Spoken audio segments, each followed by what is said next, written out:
Assalamualaikum warahmatullahi wabarakatuh. Nama saya Rina Ranti dari kelas 12 AP2. Saya akan sedikit menyimpulkan tentang materi dinamika persatuan dan kesatuan dalam konteks negara kesatuan Republik Indonesia. Pada masa sebelum proklamasi kemerdekaan, perjuangan bangsa Indonesia bersifat kedaerahan dan perlawanan kepada penjajah tidak dilakukan secara serentak, sehingga perjuangan Indonesia sering mengalami kegagalan.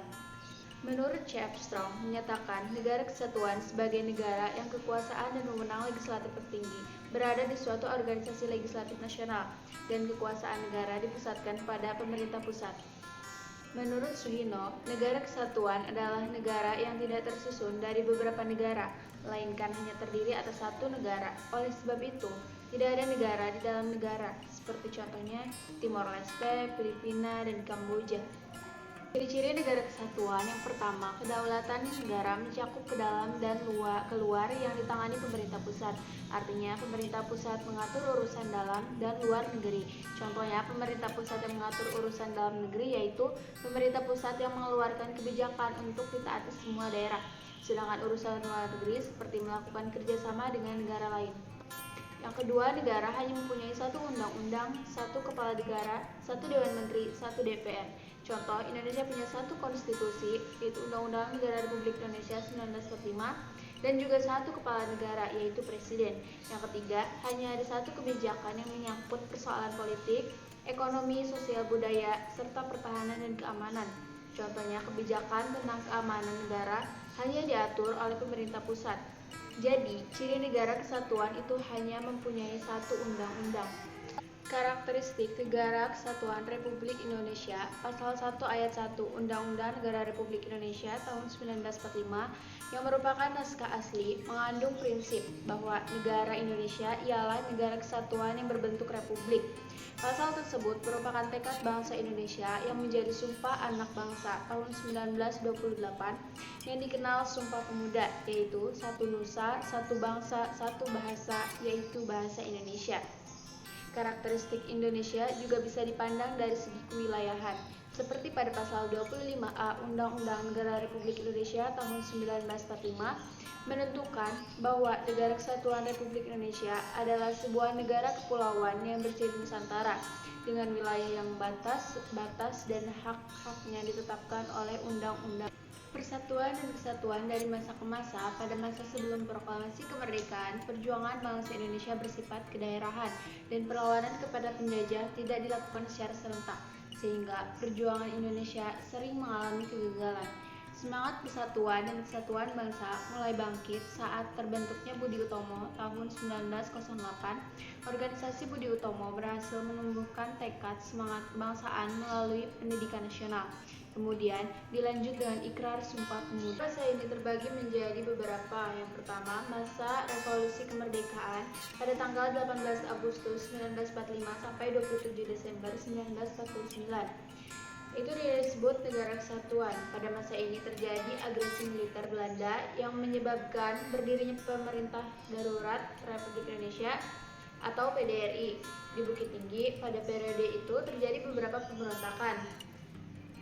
Pemberontakan yang pertama adalah pemberontakan Partai Komunis Indonesia atau PKI di Madiun pada tahun 1948 yang bertujuan untuk mendirikan Republik Soviet Indonesia yang berideologi komunis. Yang kedua, pemberontakan Gerakan Darul Islam atau Tentara Islam Indonesia atau DI atau TII di daerah Jawa Barat pada tahun 1949 bertujuan untuk menjadikan Republik Indonesia sebagai negara yang menetapkan dasar agama Islam sebagai dasar negara. Yang kedua yaitu pada masa Republik Indonesia Serikat pada tanggal 27 Desember 1949 sampai 17 Agustus 1950. Bentuk negara Indonesia bukan lagi kesatuan, yaitu negara serikat. Pada masa ini terjadi beberapa pemberontakan. Yang pertama, Gerakan Angkatan Perang Ratu Adil atau APRAD tahun 1950 yang bertujuan untuk mempertahankan bentuk negara federal Pasundan di Indonesia dan mempertahankan adanya tentara sendiri pada tiap negara bagian Republik Indonesia Serikat. Yang kedua, pemberontakan Ardi Aziz di Makassar tahun 1950 bertujuan untuk mempertahankan negara Indonesia Timur. Yang ketiga, ada Republik Maluku Selatan pada tahun 1950. bertujuan untuk melepaskan diri dari negara Indonesia Timur dan Republik Indonesia Serikat, serta mendirikan suatu negara sendiri yang diberi nama Negara Republik Indonesia Maluku Selatan. Masa demokrasi liberal pada tanggal 17 Agustus 1950 sampai 5 Juli 1959. Bentuk negara berubah kembali menjadi negara kesatuan. Pada masa ini persaingan politik nasional sangat tinggi dan membahayakan persatuan dan kesatuan negara Indonesia. Pemberontakan yang pertama adalah Gerakan Darul Islam atau Tentara Islam di Indonesia atau DI atau TII di Sulawesi Selatan, Aceh, dan Kalimantan Selatan, bertujuan untuk memproklamasikan berdirinya negara Islam di Indonesia. Yang kedua, pemberontakan Pemerintah Revolusioner Republik Indonesia atau Perjuangan Rakyat Semesta atau PRRI atau Persmesta, bertujuan untuk agar pemerintah pusat memperhatikan pembangunan negara secara menyeluruh. Yang terakhir yaitu pada masa Orde Baru yang telah terjadi sejak 11 Maret 1966 hingga 21 Mei 1998 yang ditandai dengan jatuhnya kekuasaan Presiden Soekarno Indonesia dipimpin oleh pemimpin baru yaitu Soeharto. Pemerintah Orde Baru mencanangkan sejumlah program nasionalisme, yaitu yang pertama wajib bahasa Indonesia, yang kedua wajib menghafal lagu-lagu nasional, yang ketiga wajib melaksanakan upacara bendera setiap hari Senin, yang keempat program penataan P4 atau penghayatan Pancasila. Oleh karena itu, persatuan dan kesatuan bangsa Indonesia meningkat pada masa itu.